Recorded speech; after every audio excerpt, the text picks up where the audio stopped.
The cashier rolled her eyes so hard I thought they might fall out of her head. "Another one of those people," she muttered under her breath, loud enough for the entire checkout line to hear. "Can't afford to shop here without coupons." What she didn't know was that I was about to change her life forever. Which country are you listening from? Tell us in the comments below. My name is Maya Rodriguez, and I've spent the last 15 years climbing the corporate ladder in retail management. At 38, I'm the regional manager for a major grocery chain across the Southeast, overseeing 47 stores and nearly 3,000 employees. I drive a BMW, live in a beautiful home in Atlanta's suburbs, and have worked harder than most people can imagine to get where I am today. But none of that mattered on that Tuesday afternoon in March when I walked into store number 247 in suburban Birmingham, Alabama, dressed in jeans and a simple sweater, carrying a handful of manufacturer's coupons like any other customer. You see, I wasn't there as Maya Rodriguez, regional manager.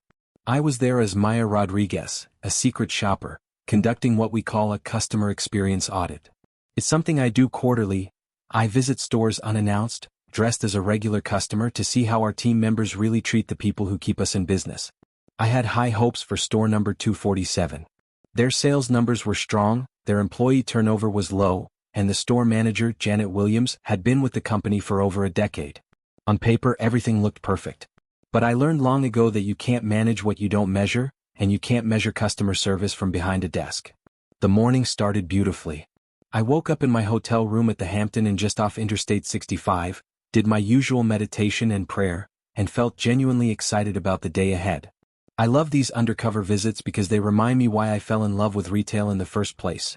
The human connections, the opportunity to make someone's day a little brighter, the chance to be part of a community. I had carefully planned my shopping list and selected legitimate manufacturers' coupons for items I actually needed. This wasn't about gaming the system or creating some elaborate test scenario. I wanted to experience what our customers experience every single day, especially customers who rely on coupons to stretch their budgets. Growing up as the daughter of immigrants from El Salvador, I knew what it meant to count every penny.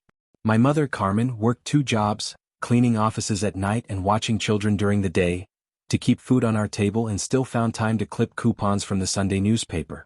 She taught me that being smart with money wasn't something to be ashamed of, it was something to be proud of.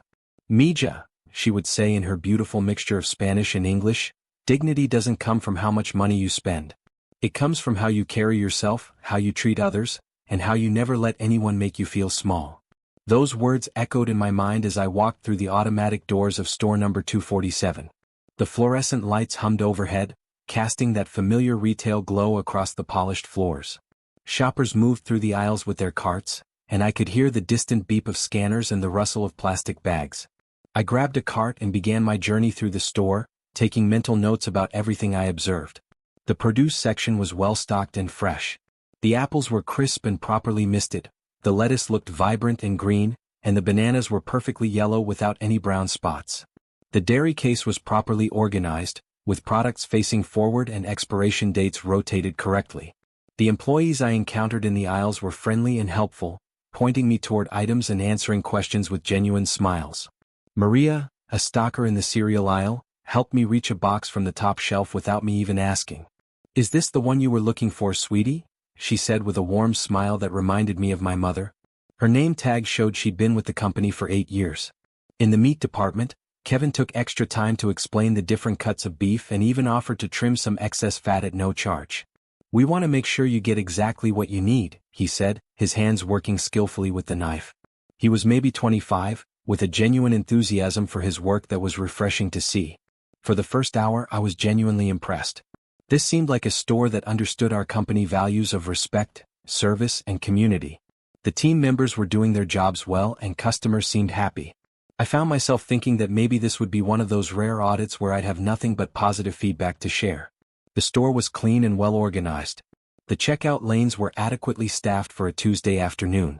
Background music played at just the right volume, audible but not intrusive. The temperature was comfortable, not too cold like some stores that blast the air conditioning. Even the shopping carts moved smoothly without squeaking wheels or sticky handles. I selected items carefully, making sure each one corresponded to a coupon I carried. A box of whole grain cereal that was usually $4 but was marked down to $2.50 with my coupon. Organic pasta sauce that I genuinely needed for dinner that week. Laundry detergent that was actually a fantastic deal with the manufacturer's promotion. Free-range chicken breast that I planned to prepare for the week ahead. As I shopped, I observed other customers and their interactions with staff. An elderly gentleman asked for help reaching something, and immediately 2 employees appeared to assist him. A young mother with 3 children received patient help from a cashier who took time to bag her items carefully, putting the bread and eggs on top so nothing would get crushed. I watched a Spanish-speaking family in the produce section, and was delighted to see that Roberto, the produce manager, switched effortlessly between English and Spanish to help them find exactly what they needed.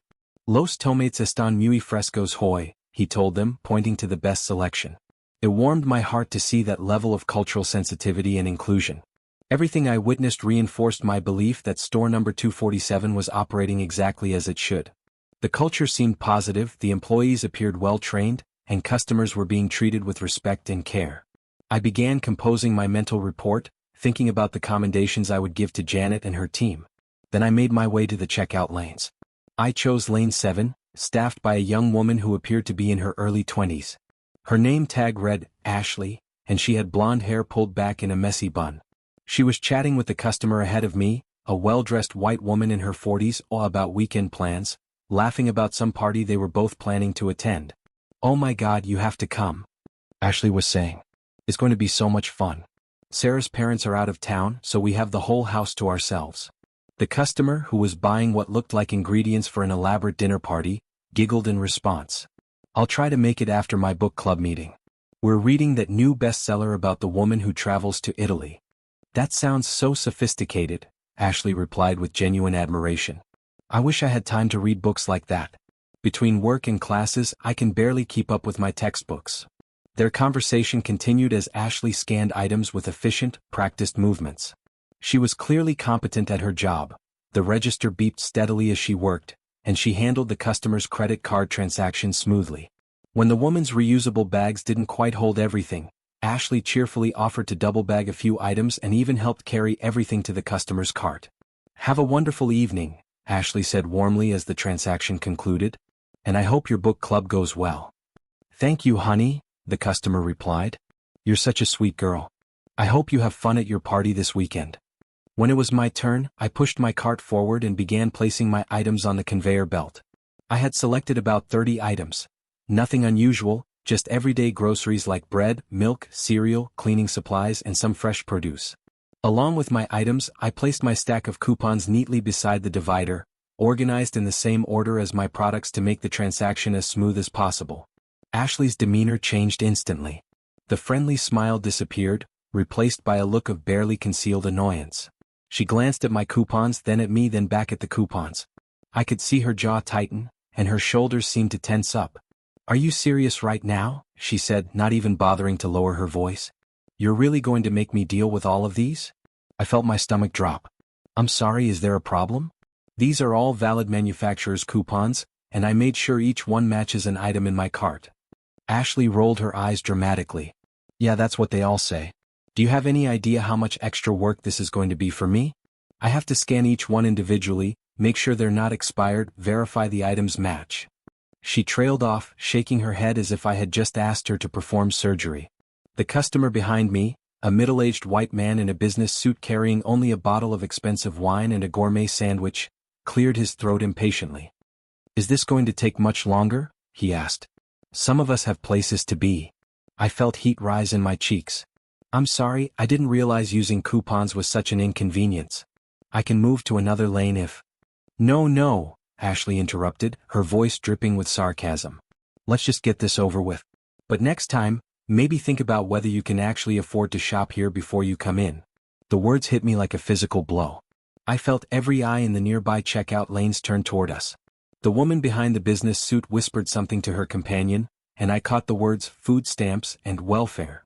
But Ashley wasn't done.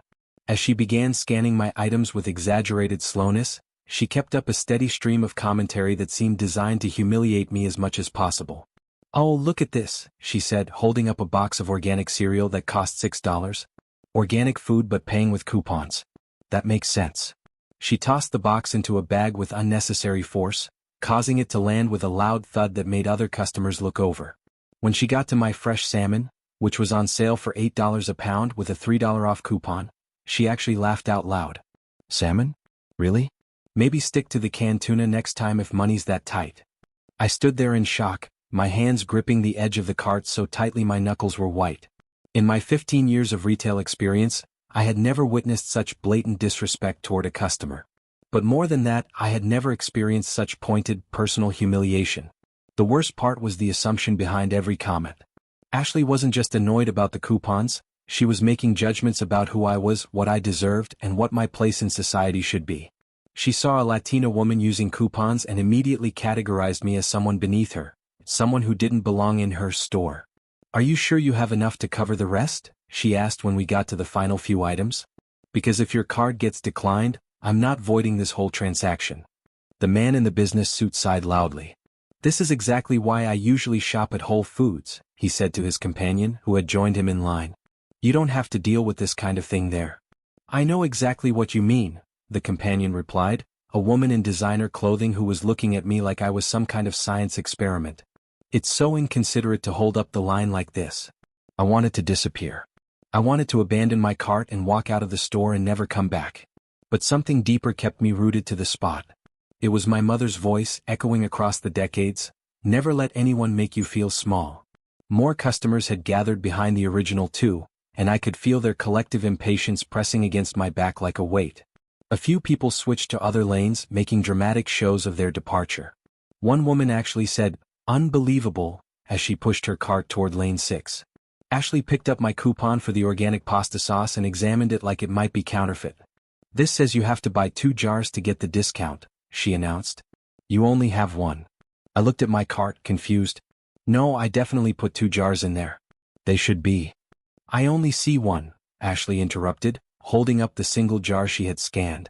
I looked more carefully and realized that 1 jar had somehow gotten buried under other items. "There," I said, pointing to where I could see the edge of the second jar. "It's right there under the bread." Ashley sighed heavily and extracted the second jar with exaggerated effort. "Great.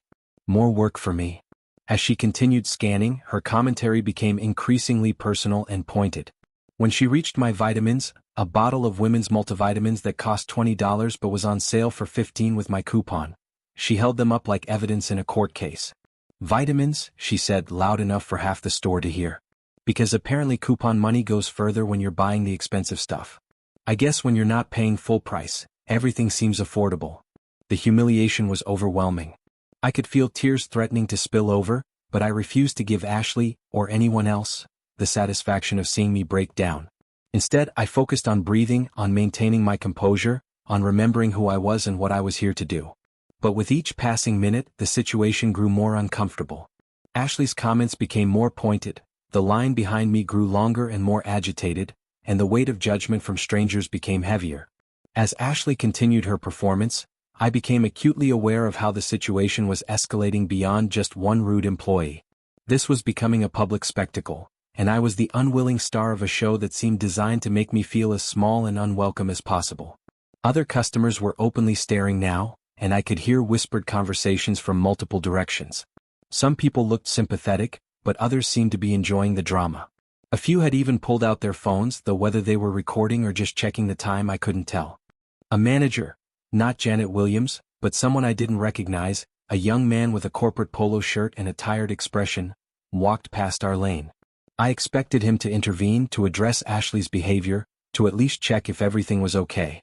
Instead, he glanced at the scene, made eye contact with Ashley, and kept walking. The message was clear: this was acceptable behavior. This was how certain customers could expect to be treated.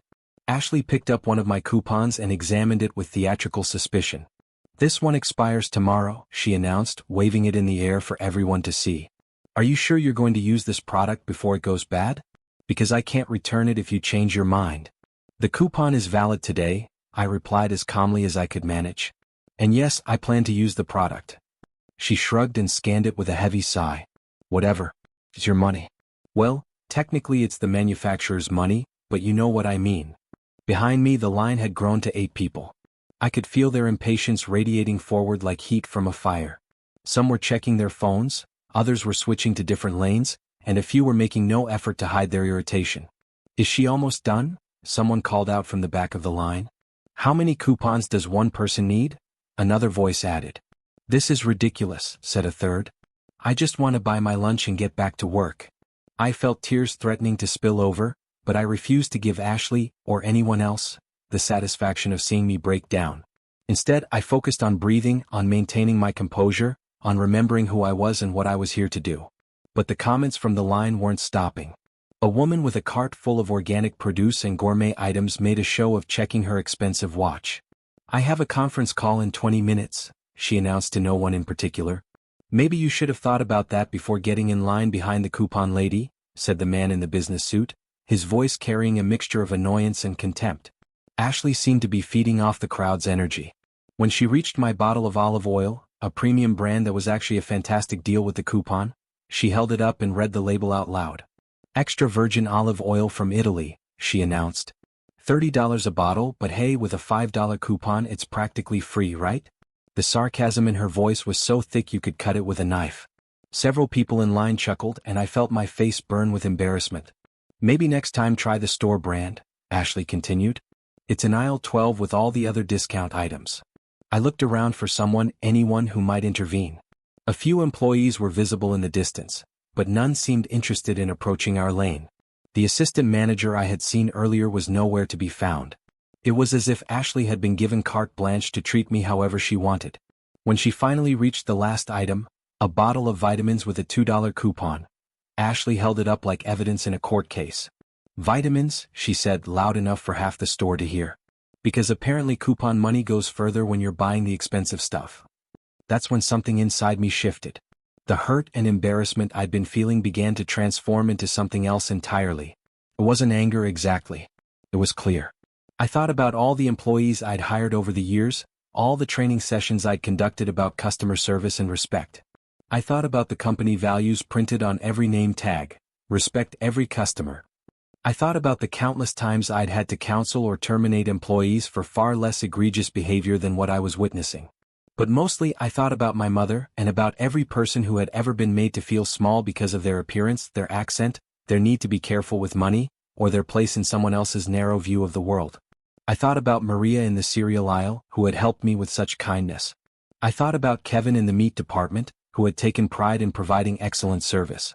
I thought about Roberto in produce, who had made that Spanish-speaking family feel welcome and valued. And then I thought about what my mother would do in this situation. She wouldn't have lost her temper or made a scene.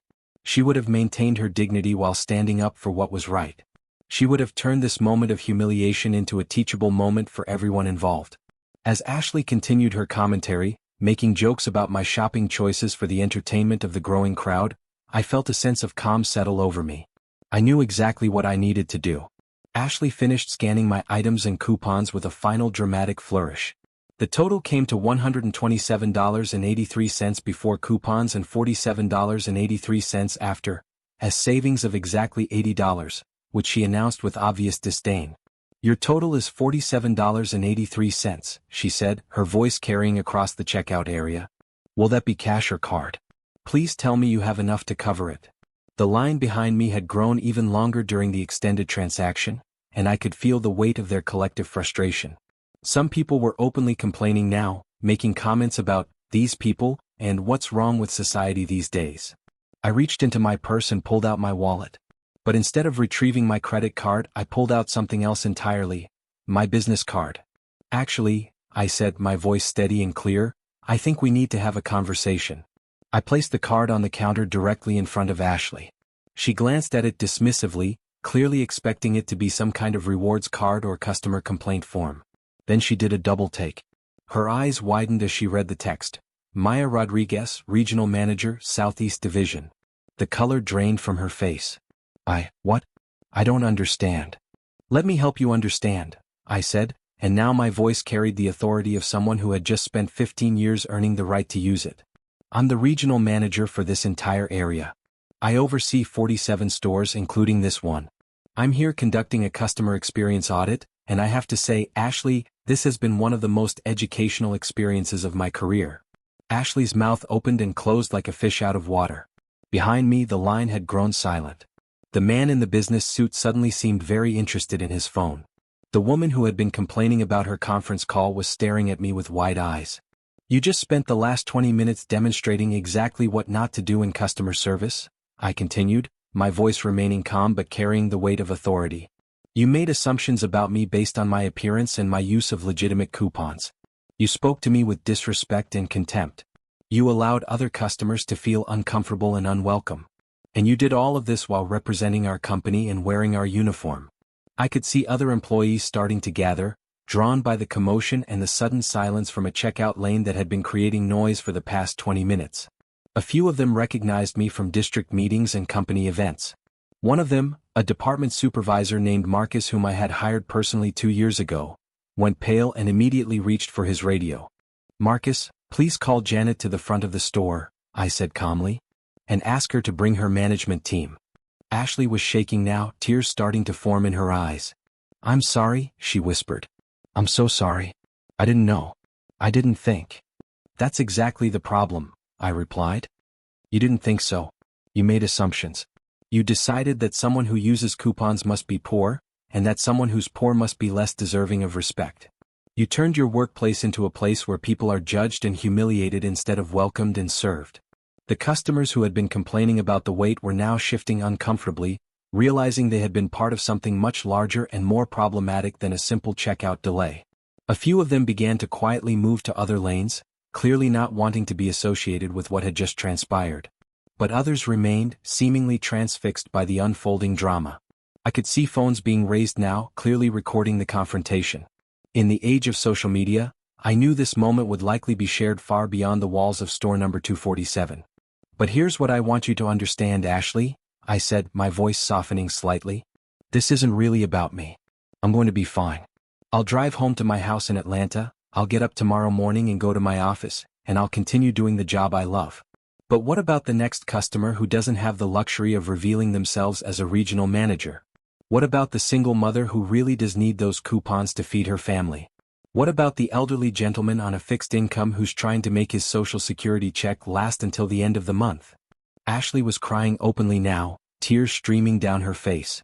"I'm sorry," she repeated. "I'm so sorry. I didn't mean. I was having a bad day and I took it out on you." "That's not an excuse, I know it's not." "No, it's not an excuse," I agreed. "But it is an explanation. And explanations help us understand how to prevent this from happening again." Janet Williams, the store manager, appeared at the end of the checkout lane, slightly out of breath as if she had been running. She was a woman in her 50s with gray hair and kind eyes, and I could see from her expression that she was mortified by what she'd witnessed. "Ms. Rodriguez," she said, her voice shaking slightly, "I am so deeply sorry. This is absolutely not how we treat customers in this store. This is not who we are." I looked at Janet, and I could see that she genuinely meant what she was saying. "I know it's not, Janet. That's why this is so disappointing. I've been looking forward to visiting this store because of its reputation.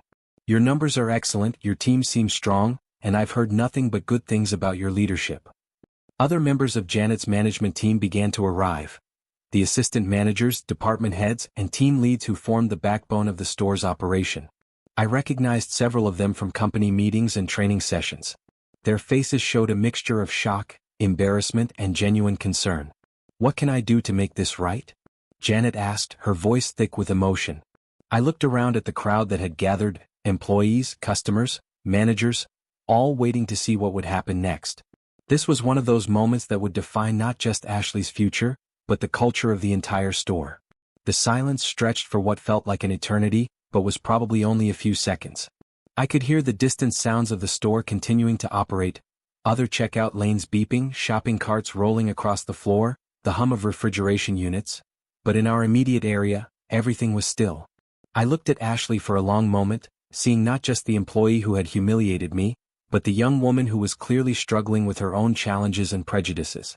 I thought about my mother again, about the grace she showed even to people who treated her poorly, about the lessons she taught me about turning pain into purpose. "Ashley," I said finally, "I want you to know that I'm not going to fire you." The relief in her eyes was immediate and overwhelming. "Thank you," she breathed. "Thank you so much. But," I continued, "your behavior today cannot be overlooked or excused. You're going to be suspended for 1 week without pay. During that time, you're going to think about what happened here today. You're going to consider whether this is the kind of employee and person you want to be. And when you come back, you're going to undergo additional customer service training. I looked around at the other employees who had gathered. In fact, I want everyone here to learn from this situation. We're going to schedule mandatory training for the entire team on unconscious bias, respectful customer service, and the importance of treating every single person who enters this store as a valued guest. Janet nodded vigorously. Absolutely. Whatever you think is necessary. But most importantly, I said, turning back to Ashley, I want you to think about the assumptions you made about me today. You saw a Latina woman using coupons and immediately decided I was someone beneath you. You didn't see a college graduate with a degree in business administration. You didn't see a homeowner who has worked 2 jobs to pay for that home. You didn't see a business professional who started as a part-time cashier just like you and worked her way up through 15 years of dedication and hard work. You saw a stereotype and you treated me accordingly. Ashley's tears started fresh. I'm so sorry. I never thought of it that way. I was frustrated about school and my other job, and I guess I took it out on the wrong person. No, I said firmly. You took it out on someone you thought was safe to mistreat. That's the real problem here. It's not about taking frustrations out on the wrong person. It's about understanding that there is no right person to treat this way. I reached into my purse and pulled out my credit card to pay for my groceries. I'm still going to complete this transaction, I said. Because despite everything that happened here today, I still believe in this company and what we're trying to build. As Ashley rang up my total, much more quietly this time, her hands shaking slightly as she processed my payment, I addressed the customers who were still watching. I want to apologize to all of you for the disruption today, I said. This is not the kind of experience we want anyone to have in our stores. But I also want to thank those of you who looked uncomfortable with what was happening. That discomfort is important. It means your moral compass is working. The man in the business suit, who had been so impatient and dismissive earlier, stepped forward. Ma'am, he said quietly, I owe you an apology too. I was annoyed about the wait, but I should have said something about how you were being treated. That wasn't right. I smiled at him. Thank you for saying that. It takes courage to admit when we could have done better. A woman from further back in the line also approached. I'm ashamed that I didn't speak up either, she said. I saw what was happening and I should have said something. I teach my children to stand up for what's right, but I didn't do it myself today. The important thing is that you recognize it now, I replied. That's how we grow and become better. As I gathered my bags and prepared to leave, I looked one more time at Ashley. I meant what I said about the training and the suspension. But I also want you to know that I believe people can change, can grow, can become better. This doesn't have to define who you are, but it should inform who you become. She nodded tearfully. It will. I promise it will. I'm going to use this time to really think about my attitudes and my behavior. I'm going to do better. I turned to Janet. I'll be in touch about the training schedule. And Janet? Thank you for how you handled this situation once you became aware of it. Leadership is about how we respond when things go wrong, not about preventing them from ever going wrong. I want to make sure something like this never happens again, Janet said. We're going to review our hiring practices, our training protocols, and our management oversight. This young woman clearly needed more guidance than she received. As I walked toward the exit, pushing my cart full of groceries, I felt something I hadn't expected to feel: hope. Not just hope that Ashley would learn from this experience, but hope that the dozens of people who witnessed it would carry the lesson forward into their own lives. Several employees approached me as I made my way through the store.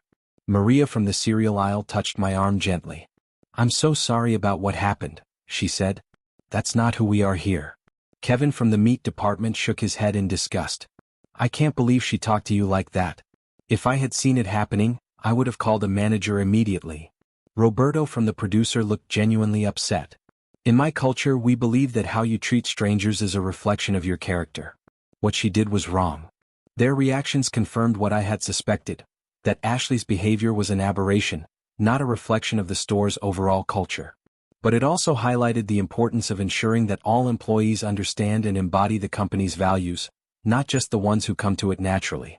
The automatic doors slid open and I stepped out into the afternoon sunlight. My phone was buzzing with messages. Word travels fast in retail, and I suspected that half the district had already heard about what happened. But I ignored the phone for now. I needed a moment to process what had just occurred. As I loaded my groceries into my rental car, I thought about the journey that had brought me to this moment. From the little girl clipping coupons with her mother to the regional manager standing up for dignity in a checkout line, It had been a long road filled with challenges, obstacles, and moments of doubt. But this experience reminded me of something crucial.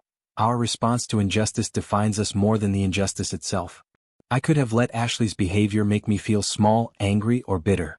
Instead, I chose to use it as a teaching moment, not just for her but for everyone who witnessed it.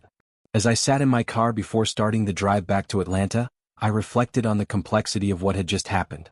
On the surface, it was a simple story of workplace discrimination and consequences. But beneath that surface lay so many deeper layers: assumptions about race and class, the power of unconscious bias, the importance of standing up for dignity, and the possibility of growth and redemption. The truth is, Ashley's assumptions about me weren't formed in a vacuum.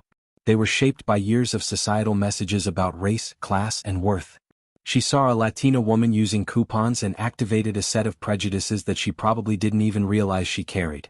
In that moment, she forgot that I was a human being deserving of respect, and she treated me like an inconvenience to be dealt with and dismissed. But here's what I learned from my mother all those years ago and what I tried to demonstrate today: dignity isn't something that can be taken from you. It's something you carry within yourself, regardless of how others choose to treat you. They can judge me by my skin color, my accent, my use of coupons, or any other superficial characteristic they choose to focus on. But they can't touch the strength of my character, the depth of my experience, or the power of my purpose. The real victory today wasn't in revealing my position or watching Ashley's shock and remorse. The real victory was in maintaining my composure, responding with grace under pressure, and turning a moment of humiliation into an opportunity for education and growth.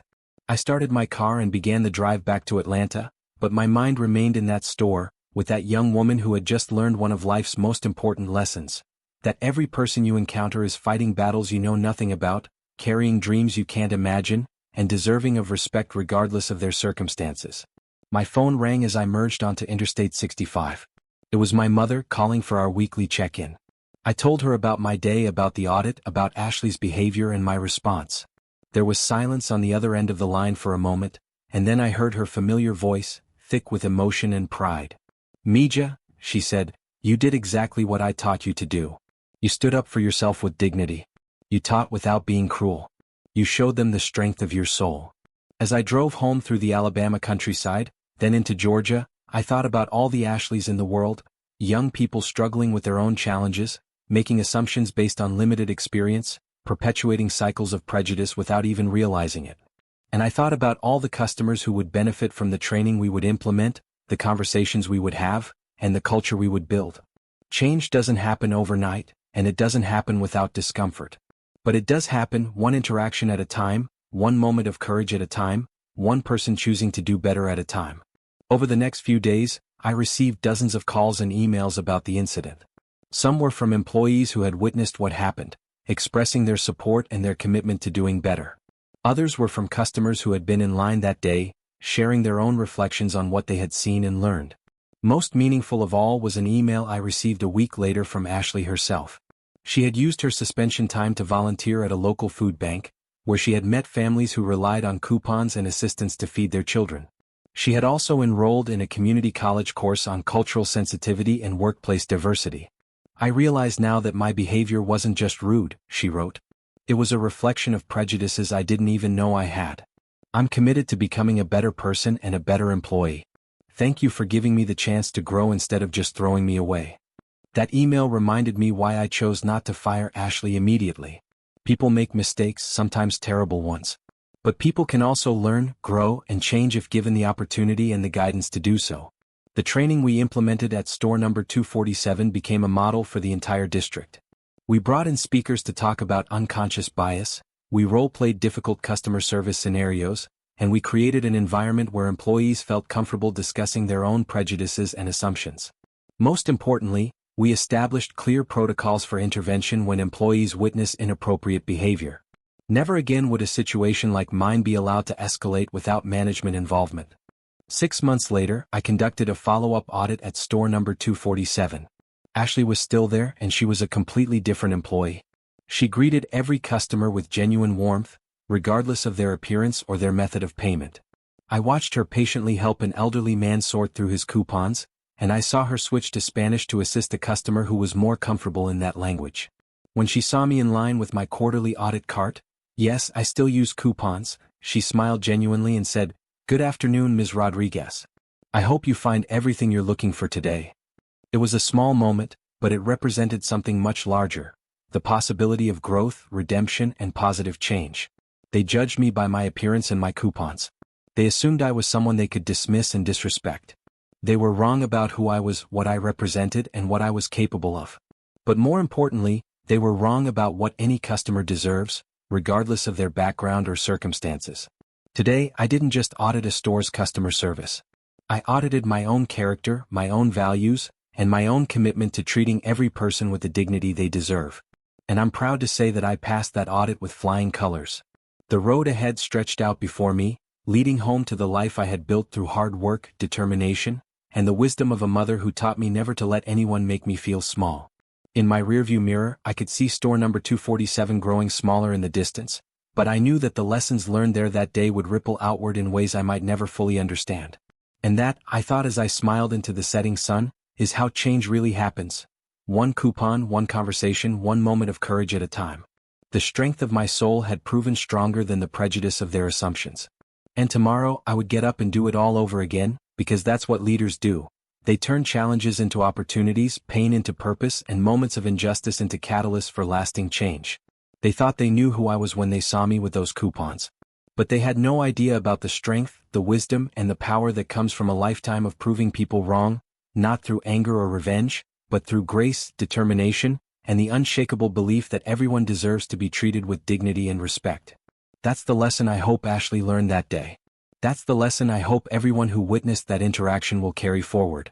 And that's the lesson I will continue to teach, one store at a time, one employee at a time, one customer at a time.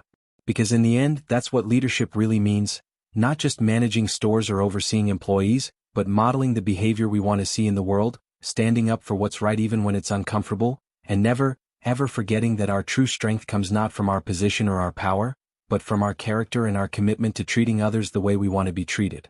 The highway stretched ahead, taking me home to the life I had earned and the future I was still building. And as I drove through the gathering dusk, I carried with me the knowledge that today had been a good day. Not because it was easy, but because it was meaningful. Not because it was comfortable, but because it was necessary. They judged me by my coupons. I showed them the content of my character. And in doing so, I reminded myself, and hopefully everyone who witnessed it, that our worth as human beings isn't determined by others' assumptions about us, but by how we choose to respond when those assumptions are tested. That's the power of dignity. That's the strength of character. And that's the lesson I will carry forward, one day at a time, one interaction at a time, one moment of grace at a time. Years from now, when I tell this story to young managers and employees, I won't focus on the humiliation or the anger. I'll focus on the moment when I chose to respond with dignity instead of rage, when I chose to teach instead of punish, when I chose to see the humanity in someone who had forgotten to see mine. Because that's what my mother taught me in her kitchen in San Salvador before we came to America, and in our small apartment in Atlanta where she showed me how to clip coupons and stretch every dollar. That true strength isn't about having power over others, but about maintaining your dignity and humanity no matter how others choose to treat you. The sun set behind me as I drove home, painting the sky in shades of orange and pink that reminded me of the flowers my mother used to grow in our tiny garden. Tomorrow would bring new challenges, new opportunities to make a difference, new chances to stand up for what's right. But tonight, I would go home to my house that I bought with my own hard work. I would prepare dinner with the groceries I had purchased with my carefully organized coupons, and I would call my mother to tell her that her lessons had served me well once again. They thought they could make me feel small. Instead, they reminded me how strong I really am.